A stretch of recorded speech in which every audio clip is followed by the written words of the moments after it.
ইরানের মতন স্বাধীন সার্বভৌম রাষ্ট্রের উপর ইসরায়েল ও যুক্তরাষ্ট্রের যৌথ আক্রমণ মধ্যযুগীয় বর্বরতার শামিল বলে মন্তব্য করেছেন বিপ্লবী ওয়ার্কার্স পার্টির সাধারণ সম্পাদক সাইফুল হক। মঙ্গলবার জাতীয় প্রেসক্লাবের সামনে হামলার প্রতিবাদে বিক্ষোভ মিছিল শেষে এসব কথা বলেন তিনি। বলেন, যারা মানবতা, মানবাধিকার ও গণতন্ত্রের কথা বলে, ইরানের হামলার পর তাদের কোনো ধরনের ভূমিকা দেখা যায়নি। এমন ভয়াবহ ঘটনার পরও জাতিসংঘ কোনো ধরনের ব্যবস্থা নিতে পারেনি। ইরানে পারমাণবিক শক্তি কমানোর জন্য এইসব হামলা করা হচ্ছে বলেও জানান তিনি।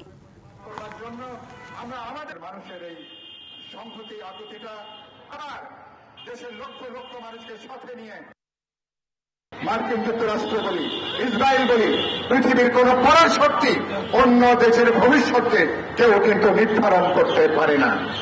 এটাকে যদি অনুমোদন করতে থাকে, ভবিষ্যতে প্রত্যেকের স্বাধীনতা, সার্বভৌমত্ব, জাতীয় নিরাপত্তা গুরুতর বিপন্ন হওয়ার মুখে পড়বে।